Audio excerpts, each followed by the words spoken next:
And welcome to the Jewish Course of Why. We're going to be talking about why we kindle a Yahrtzeit candle to commemorate the dead. That is our topic for tonight. So, student page number 33. And it's interesting because the Yahrtzeit candles, I know there's a there's an interesting story about a little girl who'd been going to a Jewish preschool, and the teacher had been talking about Shabbos candles, lighting a Shabbos candle. Little girls after 3 years old should start lighting a Shabbos candle, and she wanted to, and she asked her mommy, and she asked her mommy, and she asked her mommy, and she wasn't getting anywhere. Her mom kept just pushing her off, and so at some point the little girl had a chance. She was going to the grocery store with someone else, and she went to the Jewish products aisle, and she saw a candle there, and she thought that was wonderful, and she had a couple of dollars with her, and she purchased a candle. And Friday night she put out the candle, and she went at candle lighting time to light her Shabbos candle, and her mother went pale and asked, "What are you doing?" She said, "Mommy, I'm lighting a candle for you." And it was a Yahrtzeit candle that she'd picked up, not knowing the difference between a Shabbos candle and anything else. And the mother went pale and decided, "Okay, I'm going to get you Shabbos candles, and we're going to start lighting Shabbos candles." But it's renownedly known as Jewish candles. You go to the grocery store and you ask for, any of the Jewel or Alberts or Kroger or one of these places, anywhere in the country, and you ask for a Jewish candle, this is the candle. It's a Yahrtzeit candle. So everyone knows about this one, right? She was lighting the right candle. It was a memorial for her not being able to light the Shabbos candle. Well, yes, let's not go there. Let's not go there. So, text 14. Rabbi Asher Lenil wrote, on the eve of Yom Kippur, it is customary for all those who lost a parent to kindle a candle or torch near where they will be praying in the synagogue to atone for the deceased. This honors God, as it is written in Isaiah, "With light you shall honor God." And the Medrash comments, God says, "Light a candle before me, and I shall guard over your souls, which are called candles." So there's a couple of pieces that are going on in this quote that we're looking at here. So back in earlier centuries, 12th century, which is when this author wrote that, this was before electric lighting, and it was even before organized gas lighting. And so the idea here was that by lighting candles in the synagogue, you're adding light in the synagogue. That means people are going to be able to see better, and they're going to be able to read better, and the davening will be better because people can read what they've got. And so the idea of adding light to the synagogue was also, you're doing enhancing the synagogue atmosphere by adding a light, and you did that in honor of the person who'd passed, the deceased parent who'd passed.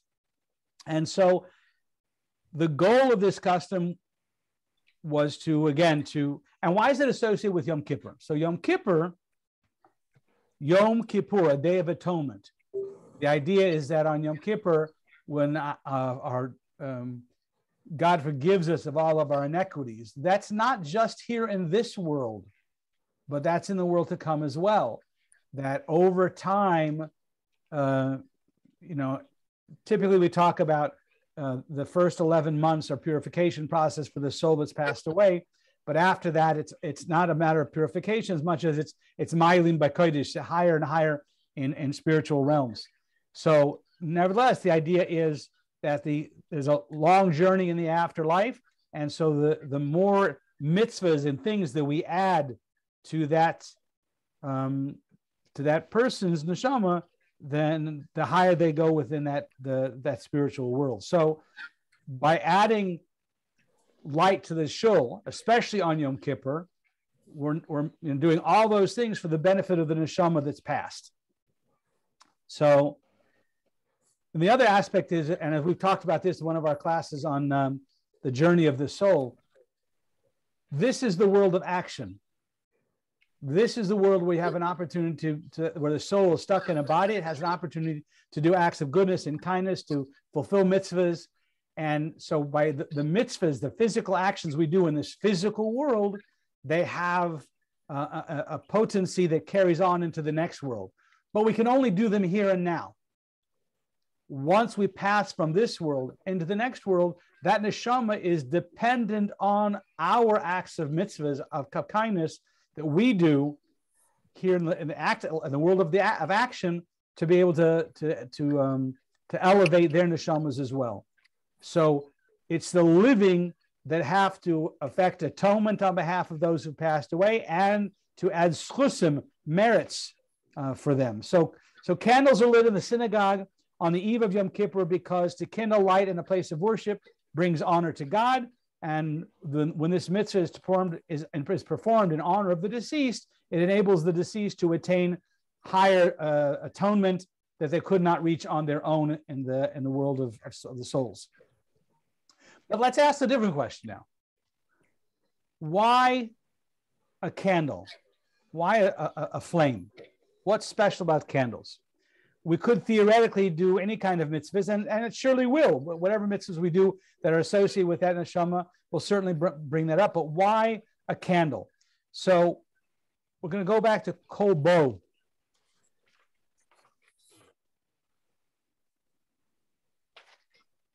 One of our resources. We're going to go back and we're going to examine it more closely. In the Medrash, it says that God says, light a candle before me, and I shall guard over your souls, which are called candles. So the Medrash highlights the link between a soul and a candle. And in the book of Mishlei, it says, which is by King David, Solomon, the soul of man is God's candle. So that's an important metaphor. Metaphors are not random. Certainly not in Torah. A soul is called a candle because it shares certain properties with a candle. A flame is unique. Flame is unique in that it's one of the only things in our world would appears to naturally climb upward. It keeps trying to go up. To us, it seems as though it wants to go up and away to a different, more elevated place. And that it's only the wick that it's holding it here in its place. Otherwise, the flame would just leave. Mishlei compares the soul to flames precisely because the soul has this same property, just in a spiritual sense. This corporeal life is not the soul's natural home. The natural habitat for the soul is where it was situated before it was infused into this body. So the soul's natural desire is the spiritual life. A life where it can transcend the shackles of a physical body. Of course, the soul recognizes the great importance of earthly mission. We're here for a purpose. And the neshama wants to complete that mission, and it wants to benefit from all of the fruits of its labor down in the physical world. But its desire is to back to its natural habitat. The example is given of a college student who's preparing for his final exams, and he knows it's important. He knows his future depends on the results, and he takes the exams very seriously, and he desires to prepare for it. But his natural desire is to curl up on the couch and eat nachos. So the neshama, it would rather be up there, but it has all the reasons to be down here, and therefore the neshama wants to be down here and do so. But just like that flame that's flickering on the wick, it looks as if it wants to leave its source, its attachment to the wick, and go back to its natural source in a heavenly realm. So that candle, and there's many other ways that the candle represents the soul as well. The Kabbalah goes into the idea of the physical wick actually gets burned in its fulfilling its purpose of holding the candle there. The fuel is the wax or the oil that's burned, but and that gets completely consumed. But the wick itself, which holds the flame, also gets burnt. And in this sense, the neshama is the flame. Our physical body is the wick, and the oil is our acts of goodness and kindness, our mitzvahs that we do. And so the Kabbalah talks about that sense, again, of the comparison of the flame and the wick and the candle as to the soul in a physical body. So we specifically light candles for the departed soul, and that's because the soul is like a candle. Kindling a flame, therefore, demonstrates that we're doing a mitzvah on behalf of the departed family member. But now back to the question of why Yahrtzeit candle in the home. Where are we in the book? In the book, page 34. Page 33 and page 44. We're between the two. So we talked initially about lighting a candle in a shul and that bringing honor to the deceased because you're lighting up the shul. But why about a Yahrtzeit candle lit at home? So it seems that due to the aforementioned correlation between the soul and the flame, we therefore specifically use this entity when we want to make a memorial. When we want to make a testimony that we recall the departed loved ones and cherish him or her, the best thing to serve as a memorial is that which most represents the current state of the deceased, which is the flame. And so that idea that began in a shul has now transitioned into home, and specifically for the soul. So when someone is sitting shiva, their candles lit in the home. A candle stay lit in the home for the 11 months. Then a candle is lit on the Yahrtzeit of the person's passing every year. When a person is davening, leading services in the synagogue during the 11 months of mourning, again, the person typically has five candles in the shul that they're being lit at that time.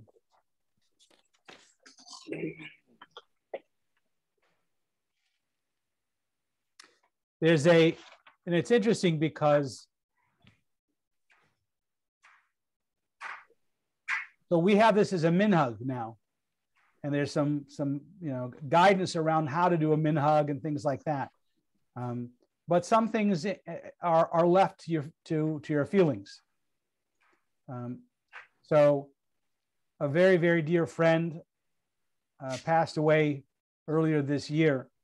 And although she's not a direct relative of mine, but my years in college, it was her home that I first kept Shabbos in.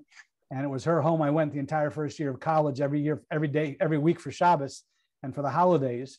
And so I added an extra candle on Shabbos this year in memory of Miriam Basara, because she was a very special part of my life. So is that, that's a minhag. It's not a traditional thing. It's not a thing that lots of other folks do, but it is definitely something that I've done and adds some comfort. And I chose an oil light and a colored oil light specifically because she was such a very artistic person. So any thoughts or questions on the idea of why do we kindle a Yahrtzeit candle for the deceased? I do have a question. Go for it. I want to know, is it the same? Because in most shuls, they don't light candles anymore, but they have actual boards with lights with people's names. And so they turn on the light during the Yahrtzeit. So does that count the same? Is that counting like the same as a candle? Excellent question. Excellent question. And we just finished a Yom Tov, and it was a Yom Tov in which we say Yizkar. and those light boards are fully lit up. And in the shul during Yizkor, typically all the names that are on those boards are mentioned. So those synagogues like B'nai Ruvain that have been around for a long time literally have hundreds of names. And we split up. Whoever's staying in for Yizkor, we split up who's going to read those names as well. But all of those people are mentioned and remembered on Yizkor. So yes, the candle, the little flame, the little light is representative of that candle. And we remember them not only by the candle that's the light that's turned on for the Yahrtzeit, but also on Yizkor, we also turn those lights on and remember them. And it draws attention to the board where people look at those names and remember them. And their names are also mentioned during Yizkor as well. So it definitely brings remembrance and thoughts to them as well. Mark, you had something, and then Jeff. Yeah, I was going to ask you more about this question of the distinction between lighting the candle in the temple or the shul and lighting it at home. And I'm not sure that I appreciate yet the distinction. It seems to me it's the same purpose, it's just in different places. And you relate the home to the person who's gone, but is there anything more than that? I didn't get a clear distinction, whether it's one or the other. Right. So the distinction is that the custom began in the synagogue specifically for Yom Kippur. It has extended to the home, and that's the only distinction. So it comes out the same way. It began initially in the synagogue, and it began specifically with Yom Kippur, but then it expanded more and more. And as Dave brought out, it's now expanded past past Yom Kippur and past the home to past the candle to even little lights that are lit on the Yahrtzeit boards. But it all comes back to the idea of adding light. And adding light, again, comes back to the idea of making this world a better place. You can't shovel out the darkness, but you can bring in light and the darkness dissipates. So it always comes back to that same idea of making the world a brighter place through Torah and mitzvahs. Jeff. So 2 questions. One question is, well, the candles you see in for sale, they're usually a 24-hour candle, but you also see these bigger ones that go for about a week. What are those for? And the other question is, looks like the Catholics and the Greek Orthodox have picked up this tradition from us. It's the same thing in where they pray. Absolutely, yes. So it's not a surprise that they picked it up, because they took their foundations is from what we were doing, and they took some things and changed some things and do what they want. So it's not a surprise they do so. The taller candle are the Yahrtzeit, are the Shiva candles. So it's a 7-day candle that you put 5 of those in the home for the week of Shiva when you're doing services at the home. And that's the one you light when you come home from the cemetery. Right. And typically the memorial home will provide for you a case of those to keep lit in the home for the Shiva, and then 5 in the home during Shiva, and then 1 throughout the year, that first 11 months. Yeah. Jerry. Rabbi, when you think of the candles, you've got the Avdallah candle, which is beautiful and it's interwoven. You have your traditional Friday night candle. But the Yahrtzeit candle, the small ones, the one that is per the child who bought it in the grocery store, that's always small. Is there a reason? So each one has a different purpose. Each one has a very different purpose. So the Shabbos candles are meant to light, and again, those initially began lighting up the home. This was a time before we had electric lights or gas lights, and candle lights. Typically, people would go to bed when it got dark and get up at the crack of dawn. And it sometimes was expensive to have to add candles and add light to the house. So The idea was Friday night, we're going to have a meal to celebrate Shabbos after it's already dark. And the more lights, the more peace there was in the home, because everybody could see each other and not stumble on things and not bump into people. It was that simple. So you added candles for Friday night that added to the peace in the home for Shabbos. And that was meant to last 3 or 4 hours into the night while people would be awake. And you did not necessarily want candles lit after everyone's gone to sleep, because that could be dangerous. Hanukkah candles, the mitzvah there is they should remain lit for at least half an hour after it's already dark. We typically light them at dusk, so they have to, they should be long enough to last half an hour into the darkness. So if you're using the small candles that only last half an hour, then they really should be lit only after it's completely dark. But if you're going to light at dusk, then you use ones that would last for an hour or 2 or 3, so they last at least half an hour into the night. The taller candles, so the Yahrtzeit candle, it has to burn for the Yahrtzeit, a 24-hour, 25-hour period, right? So that's why the candle just has to burn that long. That's why it's made to burn that long. The ones that are the 5 or 7 day candles, they're meant to last for the week of Shiva, so those have to be even bigger. But that's why each one is a different size, because it's for a different intention, different purpose. Thank you. Excellent. Any other thoughts on the Yahrtzeit candles? Well, let's call this a wrap.